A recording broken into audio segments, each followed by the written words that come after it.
This program is supported by the Walter Cronkite School of Journalism and Mass Communication at Arizona State University.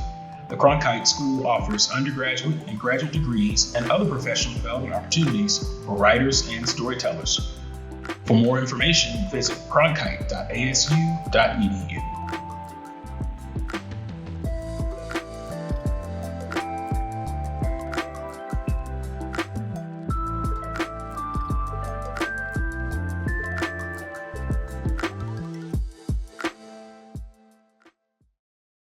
My name is Liev Schreiber, and this is The Deserter by Sarah A. Topol. Ivan resigned himself to going to Ukraine. He got home and told Anna he had been informed that they would go the next morning. They stayed up all night just looking at each other. "Anna," Ivan whispered, "the hardest thing is that I don't know how I will kill people like us, who have the same Sasha. Please, I want you to live. Please," she told him. "Please just survive."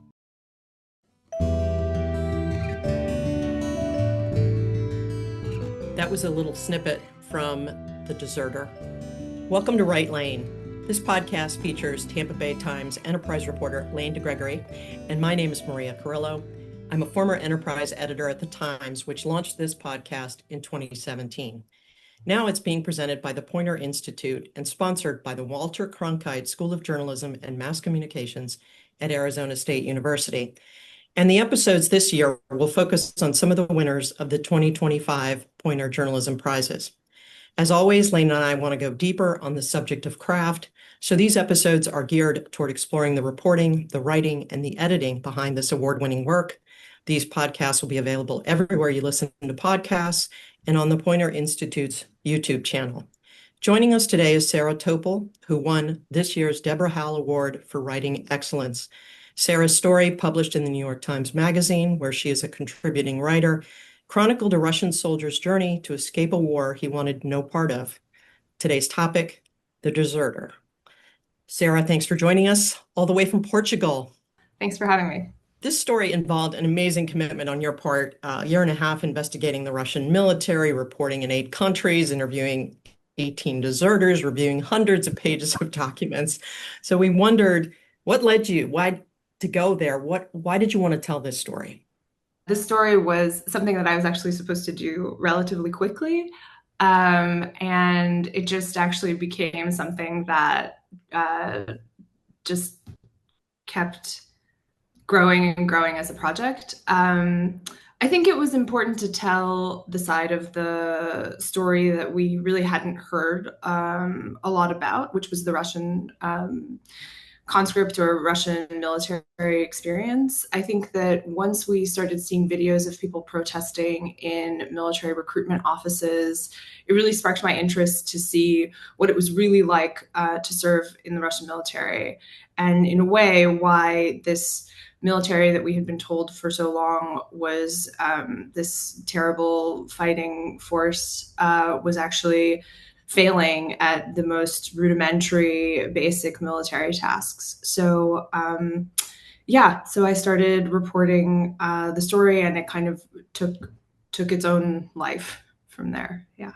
It must have taken an incredible amount of source building and trust with the people you were interviewing. How did you convince Ivan and Anna to share their story so intimately? And was it different between the two of them? Was one of them more on board than the other? Yeah, actually, it was a really delicate process. I mean, it wasn't specifically them that I was trying to interview. I reached out to an organization that helps deserters leave the country, and they put me in touch with a lot of quite a few deserters, and I started talking to them online.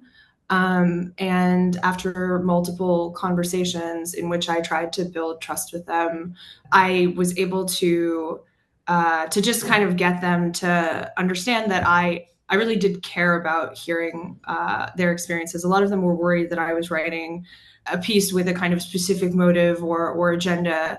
And I tried to explain to them that I really did just want to know what it was like to be a Russian soldier. As we kept talking, I think that trust kind of built on itself. And when it came to Ivan and Anna, definitely Anna was very much against Ivan talking to me. And she was very, very worried about their safety, about this new life that they had built, and all of the things that kind of happened to her in the story had just happened very recently. And so she was very against it. And they decided, she decided to support him in his decision, but she didn't really even want to talk to me until I actually came to where they are, and she finally agreed to meet me there, just for dinner originally, and then eventually for interviews. So your pre-reporting or your talking was primarily with Ivan to begin with before you got there? Yes, I was entirely speaking to him. Yeah. And he told me in advance that I probably would not be able to meet Anna. And I was okay with that. Yeah. Because I think for me, it's really important that sources understand that I actually don't want to push anyone to talk to me. It's really not kind of entirely what I do. I mean, obviously there's an element to that, but it's not, I'm not out to like convince somebody who has decided they don't want to talk to me. I think it's really important that that comes from the person, especially in situations like this where the risks to them are so astronomical, and that I can tell them that really there's only so much I can do to protect them. That of course I would do what I can to protect my sources, but ultimately the decision is up to them. So, and it involves some element of risk. And so if they're okay with that, then they're okay with that. And if they're not okay with that, then definitely they shouldn't do it. One of the things that really struck me in your project was the level of detail that you got down to the part about the passport where you completely walked us through how he swapped out his passports, and then the detail in the ditch during the firefight. Was that all reconstructed from interviews, or did you actually have like documents and military records that helped you reconstruct that particular firefight scene? Well, so I had a lot of records, but specifically the firefight scene was something that we reconstructed in multiple interviews, and that was corroborated by open source intelligence that we found online. But it's to corroborate that it happened, that it was where the place was, and on Google Maps and various other kind of open Telegram channels that Russian military bloggers will keep up. So we were able to kind of corroborate it that way. But the bulk of the detail of his own personal experience came from his reenactment of it. And when it came to the passport, he actually showed me how he did it.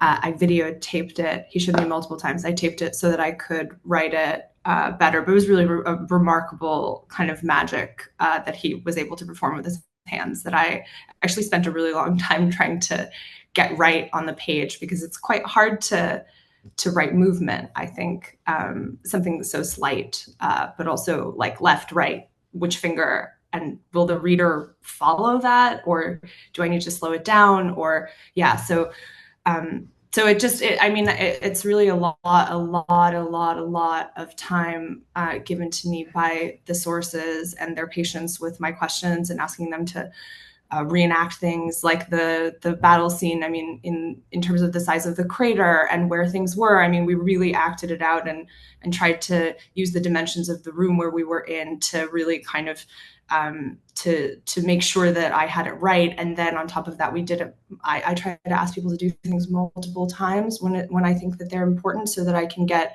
sometimes they don't remember the details. Sometimes they remember the details slightly differently. Sometimes once they've thought about it, they'll remember something else. So it really is a lot of kind of just like patience on their part, and I guess patience on my part, to just kind of sit and be open to going like wherever they tell the story, like however they want to tell that story. Let's go back just a second. So you interview all these people. Did you decide right from the beginning that you wanted to find one character to really represent what was going on? Or you said you were trying to do a quicker turn story. So did that come just because when you met Ivan, you thought, wow, maybe this guy's the way to do it? Yeah, I was trying to do a quicker story because I had spent a year and a half on a different story about American empire and militarism in Guam. And my editors had just asked me to like move a little bit faster and I mean, I'm a freelancer as I guess we might discuss, but like, it's a choice that I make. It's not always the right, like, financial choice, but it's the choice that I make. And I think that with every story, I just kind of wanted, this sounds kind of absurd, but I just want to do the best job. And in terms of Ivan and Anna, it was really, it was partially access. It was partially waiting for visas. It was partially, so I never have kind of an idea. We always talk in some ways about what it is that I'm looking for. And it's usually like one person's narrative. But in the particular case of Russian soldiers, we really weren't sure. And in any case, like, you're never really sure what you're going to find. So I typically will go and interview all of the people, and then I'll find the person that I think really kind of that maybe carries the narrative in the way that will resonate most or will be most captivating to people. So when it came to Ivan, I spoke to him online, but I actually went to other places and interviewed other people, mostly because, well, I had spoken to everybody, but also because he didn't, like, because Anna was so concerned about her security, for a while they didn't even want me to come to meet them. Like, they were done talking to me and they weren't going to talk to me anymore.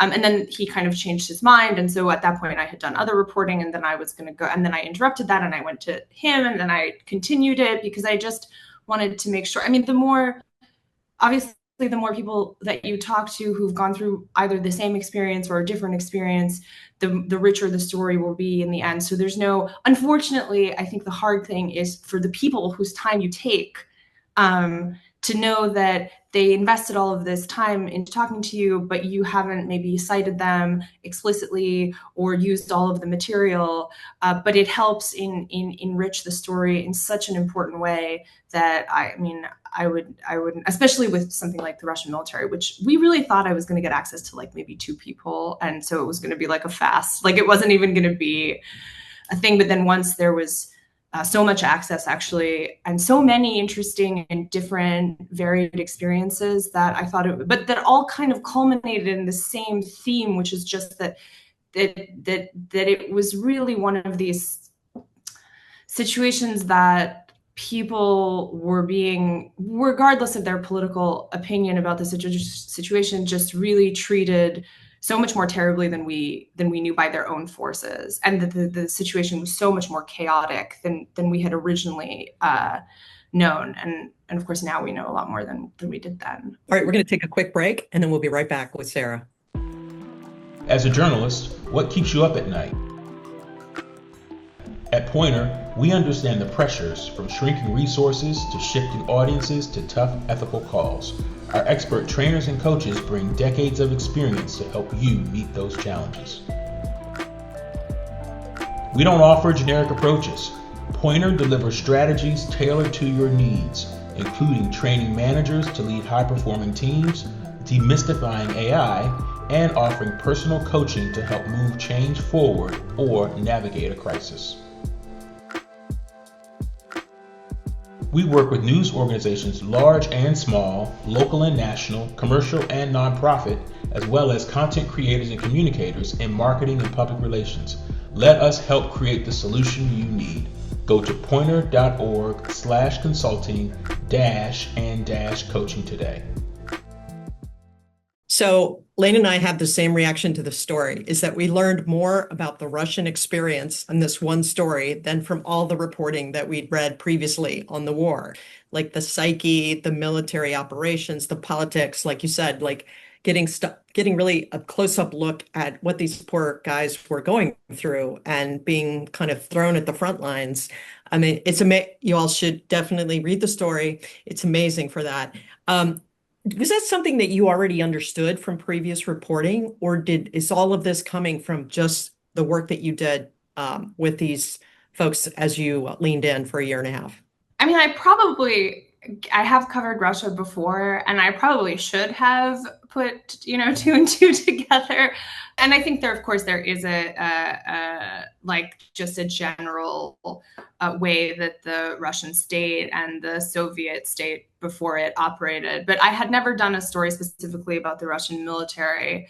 And so I think I actually read a lot of history books and some like fiction about the subject, like about the Russian military specifically, before I started reporting. That's a big part of my process, and why it sometimes takes so long for me to do these stories. So I try to limit at least some of the amount that I ask of the sources to fill me in on by trying to do the kind of the text-based research, and interviewed a lot of experts and Russian military experts, and then combined that with the experience that I heard from these soldiers. And of course, I mean, there have been lots of books written about just the horrors that happened during the Soviet times to the Russian military, and in Chechnya to the Russian soldiers. And it was crazy to me, at least, that this was all, I mean, it shouldn't have been, I guess, that's the part that shouldn't have surprised me, just how much of it was repeating, even after this great reform that the Russian military was supposed to have undergone in the last 20 years. So I think that it was both some preparation. My family is from the region, so we, I mean, I've grown up in this kind of culture, or thinking about this culture, but also the kind of specific research that went into this piece, and then overlaid with the experience of these young men who, or men, I guess, who really lived it. Yeah. Can you talk a little bit with us about anonymity and what kind of conversations you have with both your sources and your editors? I mean, I feel like that's something that even in my little Florida world, I'm having many, many more people request anonymity now, and especially with some of the subjects of immigration and things like that, war. What kind of conversations do you have with your source and with your editors about that? Yeah, I think it's really important for the sources to understand that, and Ivan and Anna and I talked about this, which is that, you know, Ivan and Anna's families were still in Russia. So that was another point of concern for us. So we really had to talk in great detail about each part of the piece, each detail, that each biographical detail. Was this okay? Was phrasing it this way okay? And the same conversations happened between me and my editors, who were actually incredibly supportive of the anonymity aspect, but also that I had obviously developed this kind of maniacal insanity over making sure that every single word in the piece was protecting these people. And that was like, from even the way that we were going to portray them visually, they were kind enough to let me participate in that process, which is unusual for a writer to have any real say over, you know, photos or illustrations or anything like that. So they were really supportive of this, but also, I mean, I think because of my genuine concern, and maybe like slightly insane level of concern, that the sources, I hope, kind of understand that going into it, but that there is really also nothing that I can do. You know, if somebody's, and I think that that's something that we need to think more and more about in all of our reporting, that these days, given the way I was like my accounts, they were subject to hacking attempts. Like it's not what you write, it's how you communicate. It's how you communicate and what you write. It's who posts what on Instagram when it's happening. So there's just a lot of more factors to think about than even when I kind of started writing stories with anonymity, like, you know, yeah. A lot of young journalists dream about being foreign correspondents, living exotic lives somewhere else. What got you into reporting from overseas? I really thought when I was growing up that I wanted to be a travel writer, that I wanted to go to interesting places and like communicate. The world is so much bigger than our day-to-day life. And then I just realized, or I thought when I was in college, that I couldn't do it, that you had to be kind of wealthy to go into a career of writing. And so I studied political science, and I thought I would work for an NGO and maybe get a PhD and go to law school or do something responsible and have a responsible and financially responsible life. And then I went backpacking after college for a year, Anyway, I ended up, it's kind of a long story, but I ended up in Egypt, and my best friend's from middle school's cousin was met me for a drink, and he was living there. He was an American guy, and he said that he wrote for an English language newspaper in Cairo. And I said, but that's crazy. Like, you can write and people pay you money for it. And he was like, yeah. And then I found out later that, like, his parents paid his rent. But after that, I was pretty hooked. And he introduced me to the editors there. And I started writing English language book reviews. And I lived off my savings. And I started writing kind of more and more for different outlets, and building up a portfolio. So I love the journalism origin story that begins, like, for all of us. Oh, they'll pay us to do this. You get to do that. You get to do that.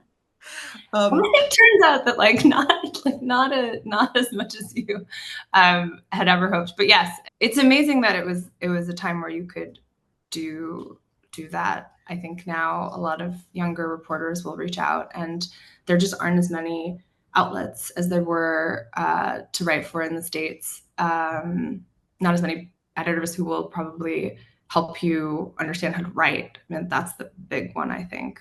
We talk about life as a freelancer, like the good, the bad, the ugly. Also, that editor relationship, because Maria and I have worked together for 20-something years, but I imagine you have lots and lots of editors that you have to partner with and work with and earn that trust with as a freelancer. Well, now I'm really fortunate that I am a contributing writer at the Times. So for the last 9 years, I've written pretty much exclusively for them. Mm-hmm. But before that, yeah, it was certainly a challenge. Freelance life is really precarious. If your editor leaves, or if something happens internally, you have no real protection or expectation that you'll be commissioned in the future. At the same time, it used to be, I guess, the case that when your editor would go to another job at another publication, you would kind of go with them as a freelancer. And so you were able to, that's kind of how I was able to establish sometimes more connections at different magazines, just because my editors would move around and then I would move with them, which is kind of what happened at the New York Times Magazine. Is my editor, who I worked with at Matter, Mike Benoit, moved to the Times, and then he kind of took me with him. It's a challenging position to be in, because I think the biggest challenge, or I mean, there are many, but is that you don't really have a lot of opportunities to fail, right? Like, you really have to make things work, because otherwise, I mean, you don't get paid for them. So that's one. And the good is, I mean, obviously you're your own boss, and that no one can tell you what to do, which is pretty great. And I mean, people can tell you what to do, but I guess you can say no. And that's a big kind of, yeah. And I think, quite crucially, like, you can choose what you pitch. You can choose what stories you work on. That is something that I'm not sure that, I mean, I don't know, because I've never been on staff, but I think that maybe staffers can't always do, but I can always, if I want to pursue a story, try to pursue it. What advice do you have for young journalists who might want to do what you do one day, or starting on that path? Everyone will always say no. It's like always easier for people to say no than to say yes. But, like, your job is to not listen to them. Just if someone says no, then there's another idea. If someone says no, then you're still enthusiastic. If someone says no, just, like, cry quietly in your room and then get up and just do it again. Just like and because I think eventually, I hope, I don't know, it was the case for me, you'll find an editor or two or three who really respond to you and who care about your ideas and who might go the extra mile and help you figure this out. I mean, one thing I think that we don't talk, I don't know, we talk, but we don't talk enough about is just how hard writing is. Writing is so hard. It's so hard to learn it if you didn't go to journalism school, or you don't have, I don't know, some kind of foot in the door of like that. It's just, when you read a great piece of journalism, the reason it's great is because you have no idea how much work went into it. And it's so hard to figure out how to to do it yourself unless someone kind of sits down and walks you through it and walks you through it again. And then, I don't know, I'm still being kind of trying to make it work. So I think it's just really, really important that in a world where it's just a lot easier for people to say no to you, because it just in every profession, it has nothing special to do specifically to do with journalism, but just that if you really want something, I guess that, you just try very hard. That's, I guess, all I can say. That's great advice. I know. And I'm glad you made that speech about how hard it is, because I think when people struggle, they might be inclined to think it's too hard, but it is a process, and you just got to keep going at it and learn from it and get better and better as you go along. But you want to do one last question? Yes. Your question. No, this is your. This is my question. Really important question. How do we get Liev Schreiber to come on our podcast and narrate our stories? Because for our listeners out there, he narrates the entire story word for word, and it's wonderful. It was such a wonderful listening experience, even after reading the story. He is remarkable. I have never been jealous that somebody would do a thing that I was trying to do, but better, but it was the thing that I was doing. And then I started thinking, would I have written it differently if I'd known he was going to read it? And then I thought he did such an amazing job. He would have done an amazing job with anything. So I hear, or I know from brief emails with him, that he's very, very nice. I do not know how the Times worked their magic, but they did. And I'm just incredibly grateful to him for it, because, it was just such an honor to have someone that's what it was supposed to sound like. Totally. I always love hearing my stories read aloud, but hearing him read your story aloud, that must have been extra special. It was really, and his connection to the story is also really important. So he's done a lot for Ukraine, and it was really remarkable that in general, the reaction to a piece like this was, as I said, I wasn't expecting. In some ways, I thought people would just be really upset that we had written about this the way that we did, and he. I was really amazed and honored and really grateful, because people really did respond to the way he read it, and the fact that he was reading it. So I think more people listened than maybe they would have originally. So it's great. Yeah, more of him reading everyone's work aloud, please. It was beautifully written too. Yeah, we'll include a link to The Deserter, and you can either read it or you can listen to Liev Schreiber, whichever you prefer. Anyway, thank you all for listening. Thanks, Sarah, for joining us. Thanks again to Arizona State and Poynter.